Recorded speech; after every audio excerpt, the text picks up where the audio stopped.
Hello everyone, this is Rose Fatal, and in today's video, we will be lending our voice to a woman named Eva. Her life has been a constant struggle due to the state of women's rights in the Philippines. Please be advised that her story includes rape, physical abuse, as well as children dying. Eva was a 15-year-old girl who came from a strict Catholic family in Sorsogon City. One night, while taking a cab home from the cinema, she was raped by her taxi driver. When she revealed to her parents that she had been raped, they beat her for it. They said she invited it on herself by wearing makeup when she went out. In the Philippines, rape is often blamed on the victim. This is not surprising, given that the Philippines ruling party PDP Laban defended the country's President Rodrigo Duterte for claiming that Filipino women are raped because of their good looks. Eva remembered the rapist's name and taxi license. With this, her parents were able to report Dave, the rapist, to the police. Unfortunately, Dave was drinking buddies with several of the local police officers in the region. He was able to use his connections to get the case dismissed before it even started. Eva felt powerless and humiliated. A few weeks later, Eva found out that she was pregnant. She didn't want to have her rapist's baby, but her Catholic parents forbid her from having an abortion. Besides, abortion is strictly outlawed in the Philippines. Under the Spanish colonial rule, abortion in the Philippines has been criminalized since the 1870s. Attempts to have this changed were staunchly opposed by the Catholic Church. The law does not allow for any exemptions. This includes rape victims or when an abortion is necessary to save the mother's life.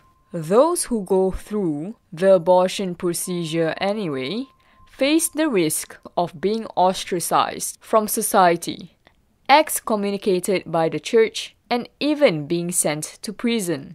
This applies to those involved in the abortion, including doctors. In spite of all these consequences, it is estimated that in 2012, some 610,000 abortions took place.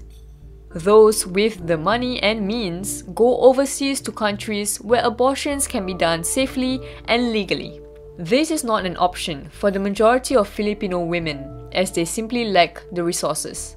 As a result, most women who are seeking to get an abortion resort to going through illegal and unsafe underground channels. It is estimated that over 1,000 Filipino women die each year from abortion complications and that many more are hospitalized. Seeing as she was only a schoolgirl, she had no money of her own and thus was unable to get an illegal abortion done herself. The people in her neighborhood treated her like she was tainted for getting pregnant outside of wedlock. Eva's parents didn't want to be responsible for another mouth to feed. They convinced Dave to take Eva off their hands by marrying her.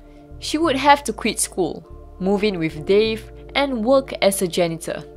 When Eva refused to marry her rapist, her parents kicked her out, leaving her to sleep on the streets. Eventually, hunger made her give in to her parents' demands, and she was married to Dave. Eva cried for weeks on end. She missed her parents and her old life. What's worse, Dave raped her on a regular basis. Whenever she tried to resist, he'd beat her. Without any family or support, she was forced to endure the abuse alone. Eventually, when Eva was almost 16, she gave birth to a baby girl named Julia. Her parents took no interest in her new life and never once came to see their granddaughter. According to the 2017 National Demographic and Health Survey, roughly 53% of women in the Philippines do not want any more children. Despite this, teenage pregnancy has more than doubled in the past decade. The adolescent birth rate is one of the highest in Asia, where 1 out of 10 women ages 15 to 19 have begun childbearing. The Philippines is a very religious country with over 80 million Catholics in it. The Catholic Church strongly opposes any form of modern contraception.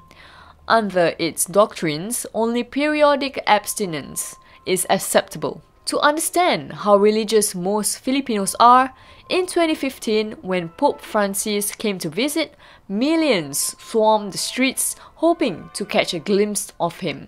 Not wanting to miss their chance of seeing the Pope, many soiled themselves instead of going to the toilet. The Catholic Church is very influential in the Filipino political scene. This is clearly evident in the Filipino laws regarding abortion, contraceptives, and marriage. Eva's life was forever altered. Over the years, she bore Dave 4 more children as he refused to wear a condom. Whenever Eva started using oral contraceptives, Dave would eventually find out and beat her for it. He believed that babies are a blessing from God and to prevent contraception was a sin. With 5 children to take care of, she became completely dependent on Dave financially. She missed the simple luxuries of her old life, like being able to read a book or listen to music.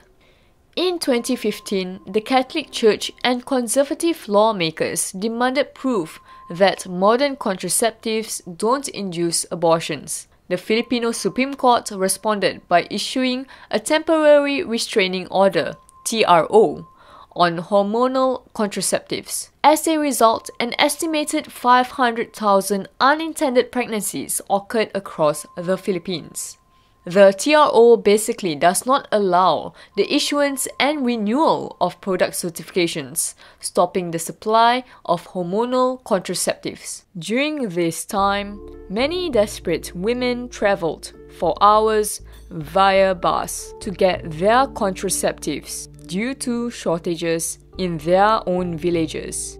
In the same year, the mayor of Sorsogon City, Sally Lee, banned all modern contraceptives, including condoms, because she decided that her city was pro-life.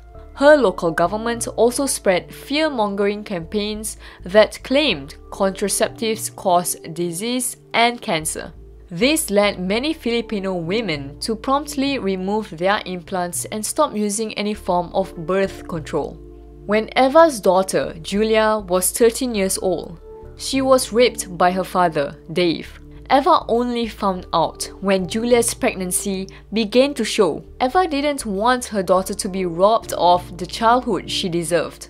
She used the little money she had to get Julia an illegal abortion at a cheap clinic. Days later, Julia developed a blood infection due to the poor sanitation during the abortion. She succumbed to the infection as Eva was unable to pay for the private medical care for her daughter. The tragedies that both Eva and Julia have endured aren't particularly unique in the Philippines. Similar tragedies have also been felt by millions of other Filipino women. The TRO was overturned in 2017 when it was proven that hormonal contraceptives do not induce abortions. Despite this, the future of Filipino women's access to birth control still remains uncertain. Duterte's government must resist any negative influence towards the implementation of birth control, as it is a symbol of hope for what little women's rights there is in the Philippines. Unfortunately, Eva's struggles does not end here. In the next segment, we'll be discussing how laws regarding marriage affected her fight for freedom and the hard decisions she had to make.